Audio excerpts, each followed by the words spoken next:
Selamat datang di Suka Cerita Channel. Jangan lupa subscribe.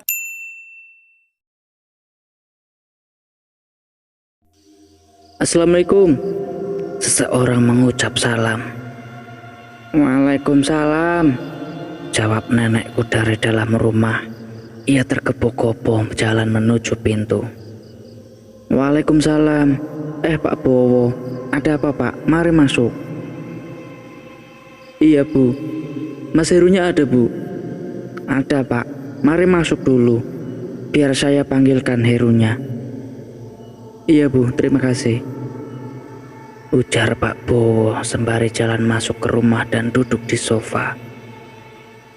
Nenek jalan masuk manggil Paman Heru yang sedang ada di belakang rumah. Din, buatin kopi untuk Pak Bowo, perintah nenek. Dina pun beranjak dari kamar dan jalan di belakang nenek menuju ke dapur. Sementara aku duduk di kamar sibuk dengan ponselku. Tak beberapa lama kemudian, Paman dan nenek datang dan menemui Pak Bowo. Pak Bowo, ada apa Pak? Apa ada yang bisa saya bantu? Tanya Paman Heru. Meski aku berada di dalam kamar, tapi percakapan mereka terdengar dengan jelas. Iya Mas Heru, nanti malam bisa datang ke rumah saya, ujar Pak Bowo. Maaf, ada apa ya Pak? Apa Habibie sakit lagi? Saya sendiri juga nggak tahu Mas Heru. 4 hari ini kondisi Habibie mulai membaik, tapi tadi pagi dia mengeluh perutnya sakit. Sudah saya bawa ke dokter, tapi dia masih kesakitan. Oh begitu ya Pak. Ya sudah, nanti habis isya saya ke rumah Pak Bowo. Terima kasih Mas Heru. Sama-sama Pak. Ayo mari silahkan diminum kopinya Pak. Oh iya Mas, saya pamit pulang dulu, ujar Pak Bowo sambil beranjak berdiri dan menyalami Paman Heru. Iya Pak, hati-hati di jalan ya Pak, ujar Paman Heru. Pak Bowo pun pergi dan Paman Heru kembali ke dalam. Paman, Bang Habibie sakit lagi ya? Tanya aku. Sepertinya begitu, jawab Paman Heru. Loh, kenapa lagi dia Her? Sahut nenek. Nggak tahu Bu, nanti habis isya saya mau ke rumahnya lihat keadaannya Habibie, jawab Paman Heru sambil duduk di kursi. Habis isya Paman Heru dan Paman Ilyas pergi ke rumah Habibie, sementara nenek pergi ke pengajian rutin yang diadakan di setiap malam Jumat. Di rumah hanya ada aku dan Dina. Malam ini tak seperti biasanya. Entah itu apa, tapi seperti ada yang beda. Kita duduk berdua tapi tak saling bicara. Dina sedang asik dengan ponselnya, sedangkan aku juga asik dengan ponselku. Tiba-tiba perutku mulas. Aku pun pergi ke kamar mandi.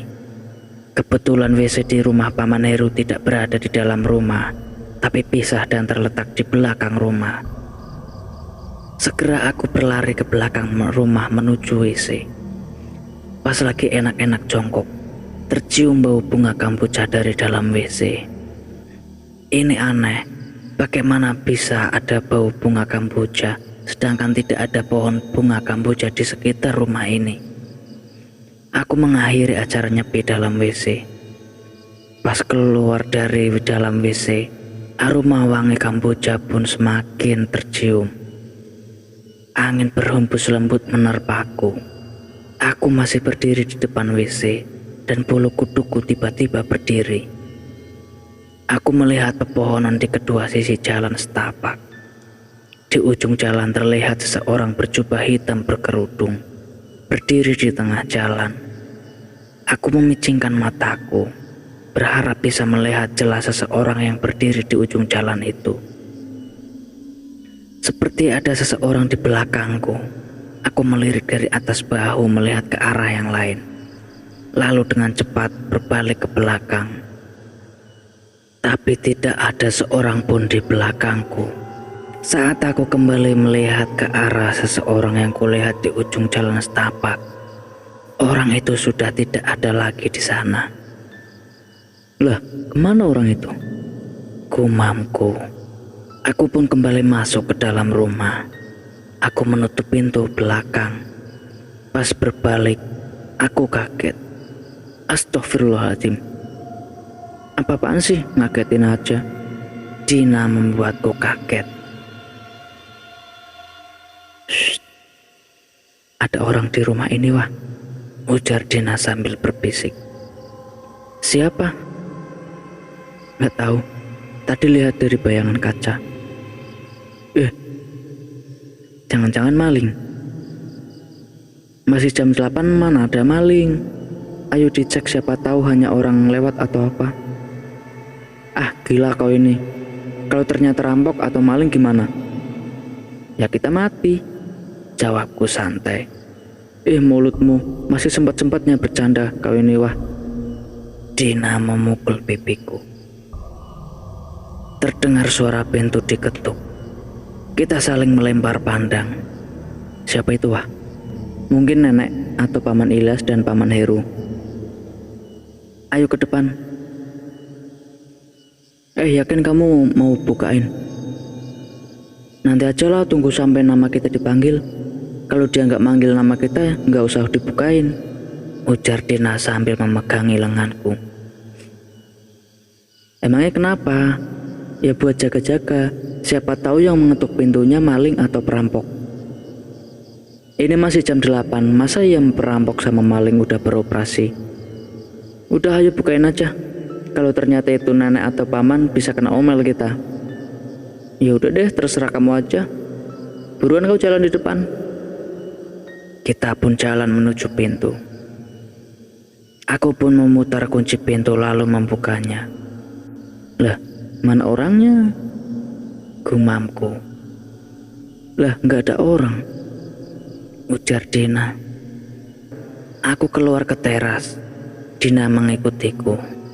Kita berdua celingak-celinguk mencari-cari orang yang telah mengetuk pintu rumah. Mungkin udah pergi orangnya, wah, ujar Dina. Iya kali, ayo masuk. Kita pun berdua kembali masuk ke rumah. Saat kita jalan menuju ke dalam rumah, tercium lagi wangi bunga kamboja. Tak lama kemudian, terdengar suara perempuan cekikikan. Rasanya suara itu seperti dekat sekali denganku. Angin lembut menerpa telingaku. Aku langsung berbalik menoleh ke belakang. Dan tidak ada apa-apa. Pas lihat Dina, tiba-tiba Dina bersikap aneh.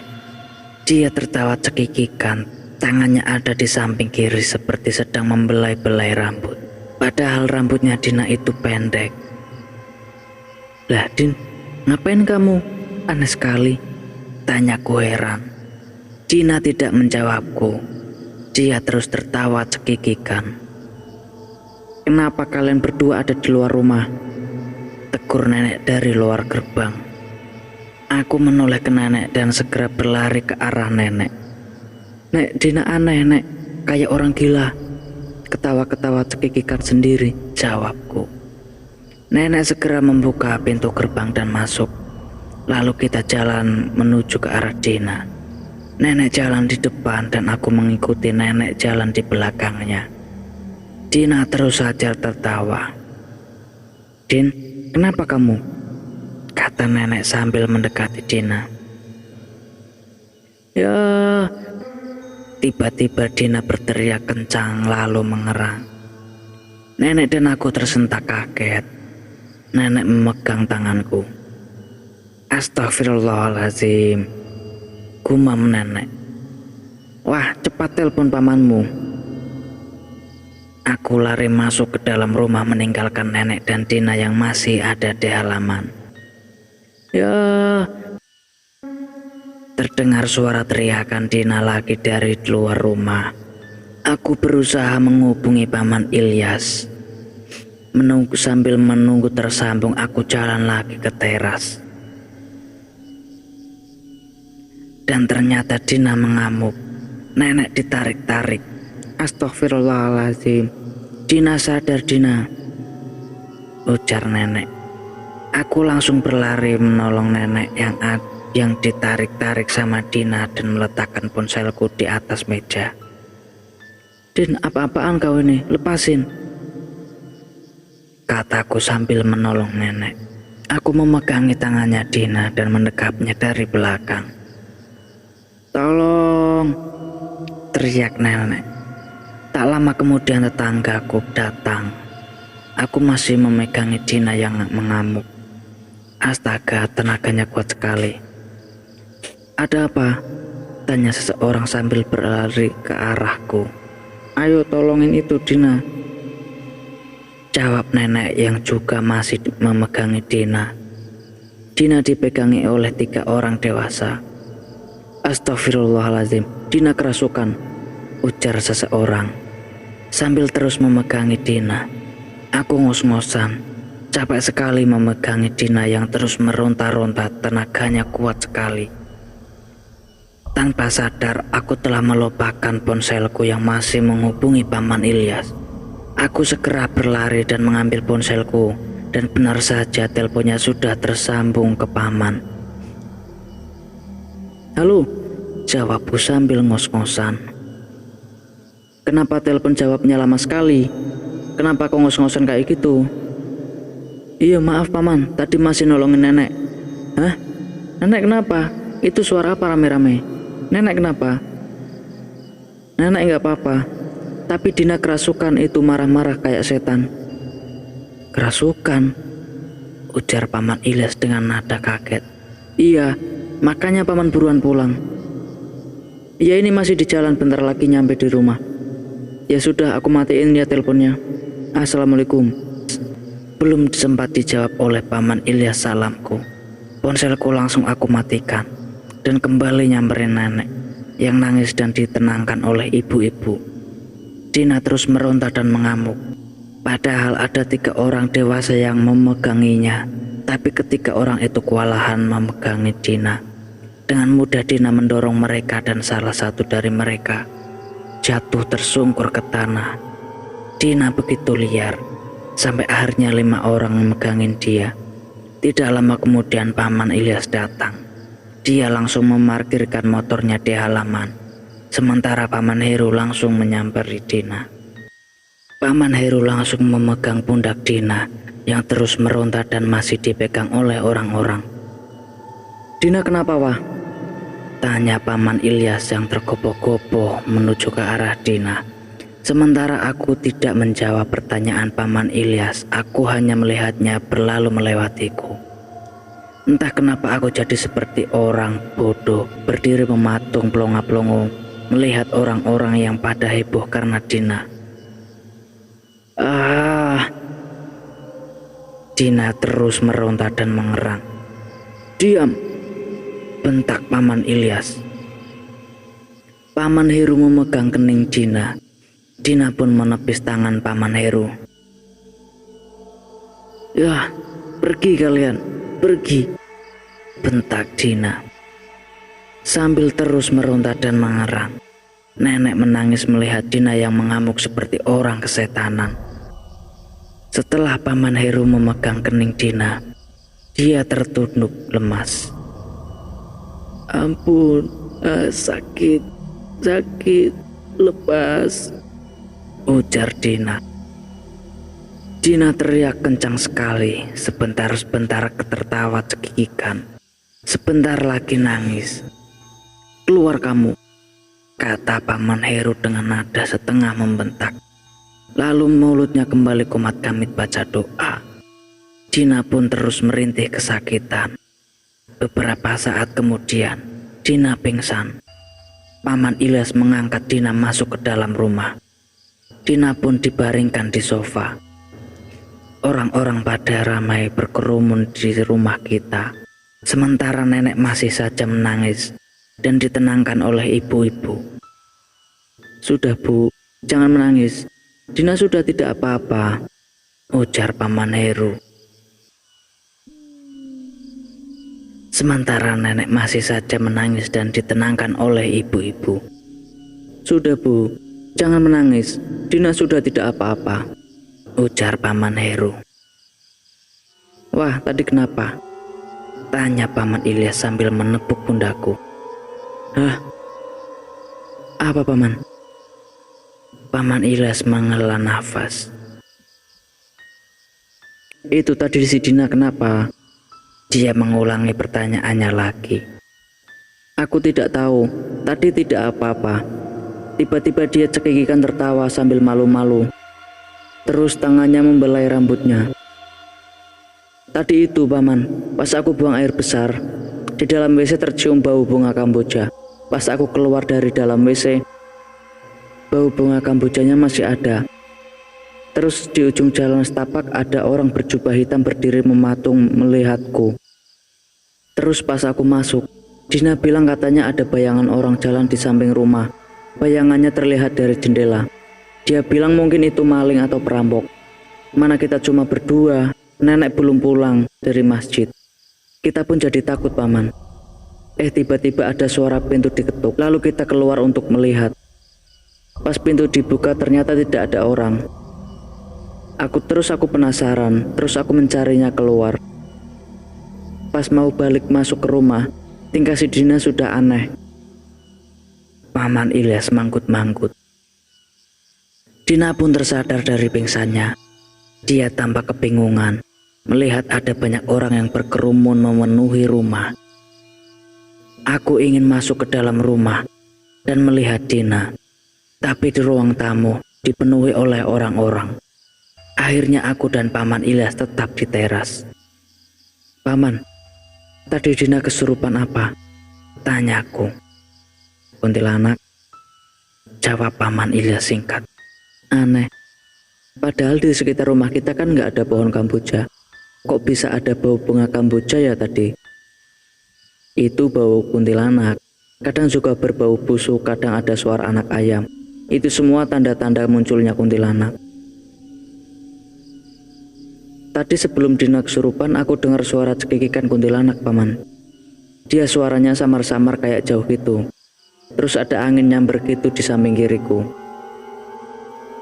Kalau suara tertawanya jauh, itu berarti dia ada di dekatmu. Tapi kalau suaranya keras terus dekat, berarti dia jauh. Tutur Paman Ilyas. Kenapa Dina bisa kerasukan Paman? Ya mana aku tahu. Paman Ilyas menarik telingaku. Nak Ilyas, Bapak pulang dulu ya, ujar seseorang. Oh iya Pak, terima kasih sudah bantuin keponakan saya, ujar Paman Ilyas sambil menyelami si bapak. Sama-sama. Ya sudah Bapak pamit dulu ya, ujar si bapak sambil berlalu meninggalkan Paman Ilyas dan diikuti oleh warga lain yang berkumpul di rumah kami. Aku dan Paman Ilyas pun masuk ke dalam rumah. Aku duduk di samping nenek. Din, sudah enakan? Tanya Paman Ilyas. Dina menganggukkan kepala. Iya Paman, jawabnya lemas. Ya sudah Din, kamu istirahat saja. Ayo wah temani Dina tidur di kamar, ujar Paman Heru. Aku menelan ludah. Iya Paman, jawabku ragu. Ayolah Dina, baru saja kau menggila karena kerasukan. Terus aku sekarang harus bersama berdua di dalam kamar nemenin kamu tidur. Yang benar saja. Ayo Din, ajakku. Dina pun beranjak dari tempat duduk. Aku menggandengnya. Dina tampak lemas. Mungkin dia shock dengan apa yang baru saja dia alami. Sesampainya di kamar, Dina merebahkan badan di pojok tempat tidur mepet tembok. Sedangkan aku berbaring di sampingnya. Berbeda dengan malam-malam biasanya, malam ini Dina langsung tidur. Biasanya dia selalu bermain ponsel, melihat YouTube. Aku tidur merebahkan badan di samping Dina. Suasana hening. Terdengar suara Paman Ilyas dan nenek sedang mengobrol di luar. Lalu terdengar suara langkah kaki. Mungkin mereka juga mau tidur. Sesekali aku melongok mengintip Dina yang tidur miring membelakangiku. Aku takut pas Dina tidur lalu dia berbalik ke arahku, wajahnya menjadi menakutkan. Atau dia berubah menjadi zombie pas aku tidur memejamkan mataku. Tiba-tiba dia nyekek lalu menggigit leherku. Atau dia bakalan seperti di film Conjuring, tiba-tiba kerasukan. Badannya melayang-layang terus bisa nempel di tembok seperti cicak lalu membunuhku. Pikiranku sangat kacau, padahal aku tidur dengan saudara sendiri. Tapi berasa tidur bersama setan. Aku sangat tidak tenang malam ini. Aku ketakutan karena pikiranku sendiri. Aku mencoba tidur, tapi setiap kali ku pejamkan mataku, aku selalu membayangkan hal-hal yang menakutkan. Dina bergumam. Aku langsung membuka mataku dan menoleh melihat Dina yang masih di posisi yang sama. Jantungku berdetak kencang, seakan-akan mendobrak dadaku. Waduh, jangan-jangan dia kerasukan lagi, gumamku dalam hati. Pelan-pelan aku bangun dan mengintip Dina. Aku tidak ingin mengganggunya, aku mengintipnya dengan sangat hati-hati. Aku menahan nafasku sambil mendongakkan kepalaku melihat wajahnya Dina.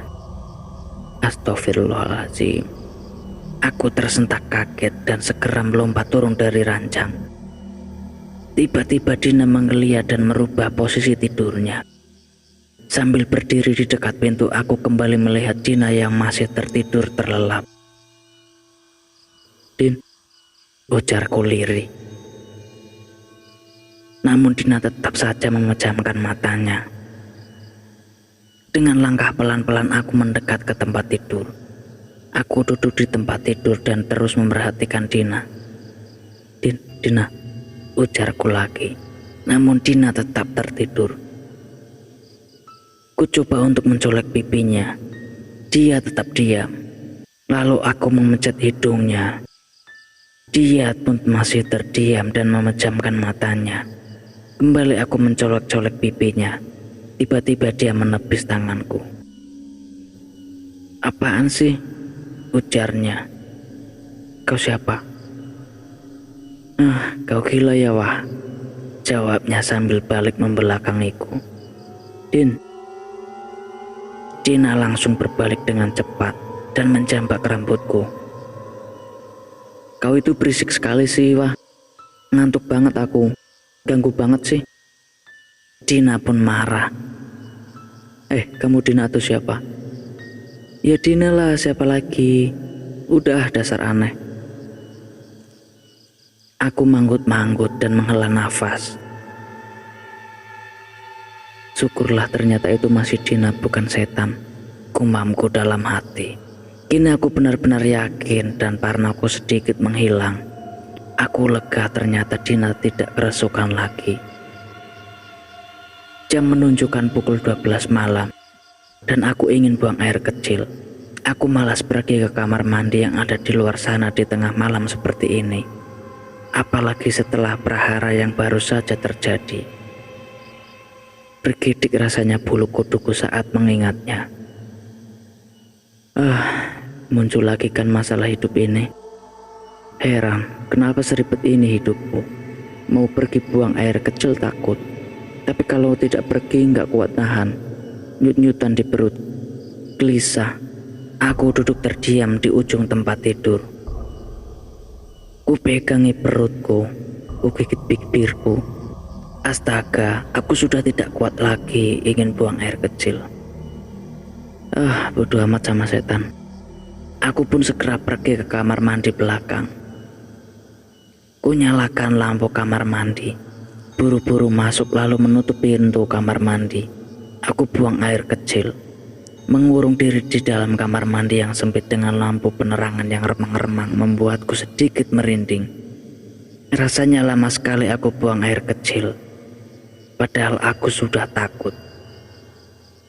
Sambil jongkok aku mendongakkan kepalaku ke atas.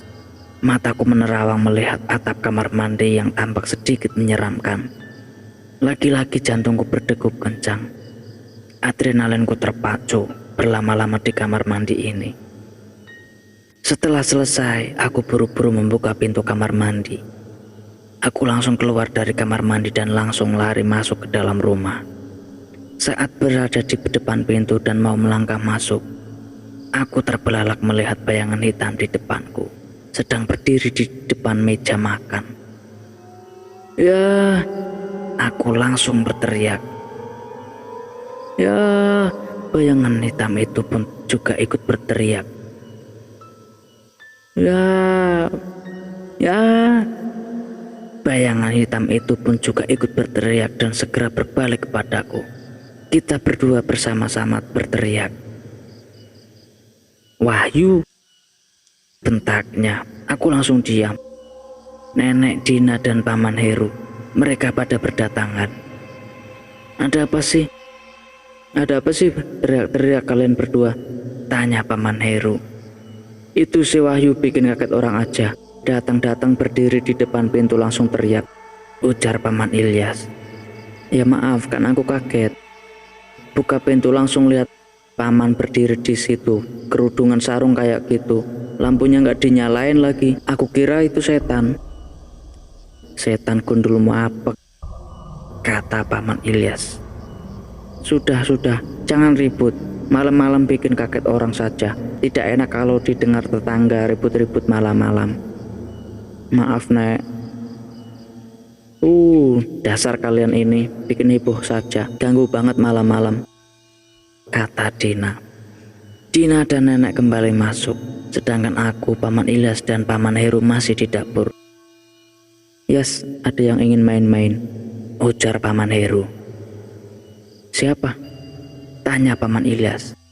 Tidak tahu, ujar Paman Heru sambil menunjukkan 3 buah benda berbentuk seperti tusuk gigi tapi ukurannya lebih kecil, berwarna emas dan terbuat dari besi. Kurang ajar sekali itu orang. Tadi udah ngerjain Dina, sekarang ngirim-ngirim kayak gini, ujar Paman Ilyas geram. Kalian ngomongin apa sih? Tanyaku. Kepo, ujar Paman Ilyas sambil sewot. Wah, tadi pas kamu sama Dina di rumah ada yang aneh gak? Atau kamu lihat apa gitu? Tanya Paman Heru. Aku mencoba mengingat kembali. Tidak ada, Paman. Yang aneh ya cuma bau bunga kamboja sama orang yang pakai jaket kayak jubah yang ada tutup kepalanya. Mataku tidak melihat jelasnya. Dia berdiri di ujung jalan setapak. Tadi pas habis dari kamar mandi aku melihatnya. Terus aku mengetuk pintu. Terus ada orang yang mengetuk pintu rumah. Pas aku cariin sama si Dina tidak ada orang. Habis itu Dina kerasukan. Udah gitu aja. Iya, jawabku sambil mengangguk. Ya sudah, kamu tidur sana, sudah malam, ujar Paman Heru. Aku menganggukkan kepalaku. Aku pun pergi ke kamar, meninggalkan mereka berdua yang masih ngobrol di dapur. Azan subuh telah berkumandang. Dina membangunkanku. Wah, bangun, udah subuh, ujarnya. Aku menggeliat. Astaga, baru juga merem. Mataku berat sekali rasanya. Bangun, dasar kebo, ujar Dina sambil menepuk pantatku dan beranjak turun dari tempat tidur. Dia keluar dari kamar sedangkan aku masih terdiam mengumpulkan nyawaku. Aku mengucek-ngucek mataku dan duduk di ujung tempat tidur untuk beberapa saat. Dengan mata yang masih sangat berat, aku berjalan perlahan-lahan menuju ke kamar mandi. Aku buang air kecil lalu mengambil air wudhu. Selesai wudhu, pas mau balik ke dalam rumah di bawah pohon, aku melihat ada sosok hitam sedang berdiri di sana. Aku mengernyitkan mataku, tapi tetap saja tidak bisa melihatnya dengan jelas. Itu mungkin Paman Ilyas, pikirku. Aku pun mengabaikannya dan pergi masuk ke rumah. Pas mau buka pintu, Paman Ilyas buka pintu duluan. Aku berdiri di depan pintu, diam dan memperhatikannya. Aku menggaruk-garuk kepalaku. Lah, ini Paman Ilyas. Terus yang berdiri di bawah pohon siapa? Gumamku dalam hati. Aku menoleh dan melihat ke arah pohon mangga. Minggir, jangan berdiri diam di depan pintu. Ngalang-ngalangin orang lagi jalan, tegur Paman Ilyas. Kamu setan apa, Paman Ilyas? Tanyaku sambil terus memperhatikannya. Kuarahkan pandanganku ke kakinya. Kurang ajar, berani-beraninya kamu bilang aku setan, ujar Paman Ilyas. Paman, yang aku lihat berdiri di bawah pohon mangga itu tadi siapa? Tanyaku sambil berdiri di samping Paman Ilyas. Ya mana aku tahu, jawabnya tidak peduli. Nah kan setan, di mana? Itu di bawah pohon mangga sana. Tadi ada yang berdiri di sana, aku kirain paman tadi. Paman Ilyas pergi ke arah pohon mangga yang kumaksud. Aku pun berjalan di belakang mengikutinya. Paman Ilyas menghela nafas. Ada apa paman? Tanyaku. Paman Ilyas tidak menjawab pertanyaanku. Dia sibuk memperhatikan pohon mangga. Kulihat mulutnya kumat kamit. Aku mengalihkan pandanganku ke pohon melihat ke atas. Ku coba mencari-cari sesuatu. Ada apa paman? Tanyaku. Tidak ada. Ayo kamu masuk. Aku mau wudhu dulu, ujarnya. Aku pun pergi meninggalkannya sendirian. Sambil jalan aku sedikit bingung dan terus memikirkan sosok yang aku lihat tadi itu siapa. Di rumah ini kok jadi aneh sih paman? Serem. Serem kenapa? Kirain Paman Ilyas nggak taunya hantu. Hantu atau orang ya? Aku nggak yakin. Aku menggaruk-garuk kepalaku. Ya sudah, pergi sholat sana, keburu siang. Iya, jawabku. Paman Heru meninggalkanku, dia jalan ke belakang. Acara wajib pagi hari di keluarga Paman Heru. Duduk bareng di depan TV sambil ngopi. Aku di dalam kamar bersama Dina. Aku penasaran dengan yang Dina alami semalam. Din, tadi malam pas kamu kesurupan rasanya gimana? Tanyaku. Tidak tahu, aku tidak ingat apa-apa. Kamu juga tidak ingat kalau semalam kamu menggila? Tidak wah, aku tidak ingat apa-apa. Pas bangun lemas aja gitu. Aku manggut-manggut dan tidak melanjutkan obrolan. Aku pergi keluar kamar. Kupikir aku harus bertanya sama Paman Heru.